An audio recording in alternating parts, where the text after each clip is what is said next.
ये पासवान जी का देन है कि उन्होंने पार्लियामेंट के सेंट्रल हॉल में बाबा साहब भीमराव अम्बेडकर की मूर्ति बनवाए।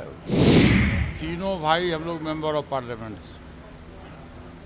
पासवान जी का जीवन शैली जो है वो बचपन से ही गरीबों के प्रति, दलितों के प्रति, शोषितों के प्रति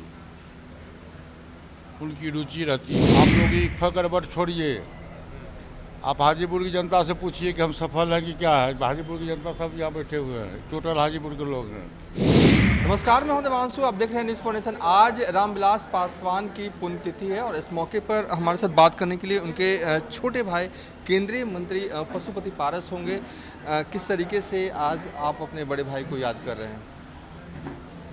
हम लोग अपने पिताजी के 3 संतान थे। सबसे बड़े पासवान जी थे, सेकंड में मैं हूँ और हमसे भी एक छोटा भाई रामचंद्र पासवान था। तीनों भाई हम लोग मेंबर ऑफ पार्लियामेंट।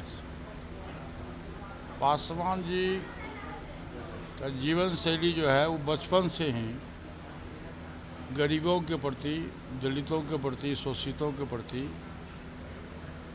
उनकी रुचि रहती थी कि उसका उत्थान कैसे हो, समाज के मुख्य धारा में उसको कैसे जोड़ा जाए, इवन कि मुस्लिम के लिए भी।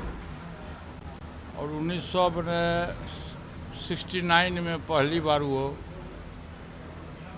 खगड़िया के अलौली विधानसभा क्षेत्र से, जहाँ में हम लोग का घर है, वहाँ से पहली बार वो कांग्रेस के बहुत वरिष्ठ नेता थे श्री मिश्री सदा जी, स्वर्गीय मिश्री सदा जी, उनको वो चुनाव हरा के और हाउस का मेंबर हुए। फिर 77 से लेकर के और टिल मरने तक के वो लोकसभा और राज्यसभा के सदस्य रहे। 52 वर्ष का राजनीतिक जीवन उनका है और आज तक वो कभी भी किसी से भी समझौता नहीं किए। और पार्लियामेंट के अंदर हो, पार्लियामेंट के बाहर हो, सदन के अंदर हो, सदन के बाहर हो, उन्होंने दलितों, शोषितों, अकलियतों के बीच की लड़ाई लड़ी। और इसी के कारण है कि उन्होंने 1983 में दलित सेना का गठन किया था और पूरे देश में जहाँ कहीं भी दलितों पर अत्याचार होता था, पासवान जी स्वयं चले जाते थे। आज वो हम लोगों के बीच में नहीं है। 6 प्रधानमंत्रियों के बीच में उनको काम करने का मौका मिला। सबसे पहले वो स्वर्गीय बीपी सिंह जी के प्रधानमंत्री काल में लेबर एंड वेलफेयर मिनिस्टर हुए। तो आपको याद होगा, उसमें तो आप लोगों का जन्म भी शायद नहीं हुआ होगा। अटल कमीशन को उन्होंने एज ए वेलफेयर मिनिस्टर पूरे देश में लागू करवाया। फिर बाबा साहब भीमराव अम्बेडकर जो संविधान के निर्माता थे, उनके संबंध में कहीं कोई पूरे देश में कोई आदर सत्कार के भाव से लोग नहीं देखता था।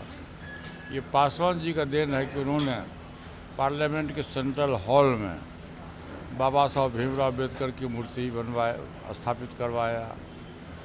बाबा साहब भीमराव अम्बेडकर को भारत रत्न की उपाधि से सम्मानित किया और 14 अप्रैल को सार्वजनिक छुट्टी घोषित किया।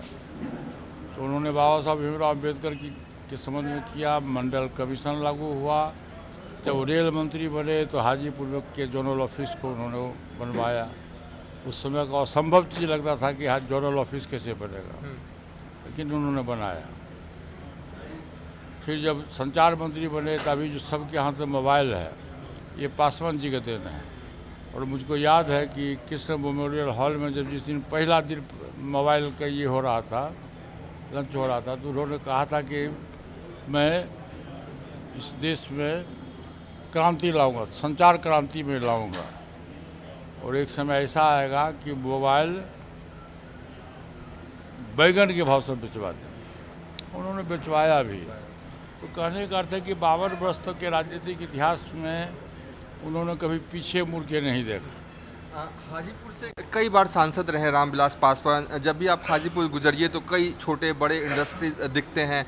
तो क्या आपको लगता है कि अब बतौर मौजूदा सांसद हैं हाजीपुर के, उनके काम को आप आगे बढ़ाने में सफल हुए हैं? अगर नहीं हुए हैं तो कितना 100% सफल हुआ हो। आप लोग ये फकर बट छोड़िए, आप हाजीपुर की जनता से पूछिए कि हम सफल हैं कि क्या है। हाजीपुर की जनता सब यहाँ बैठे हुए हैं, टोटल हाजीपुर के लोग हैं। मैं पासवान जी के द्वारा जो काम किया गया है, मैं उस काम का जो अधूरा है, मैं उस काम को पूरा करने के लिए 24 घंटा मैं तत्पर रहता हूँ और हाजीपुर की जनता की मैं सेवा करता हूँ। चलिए।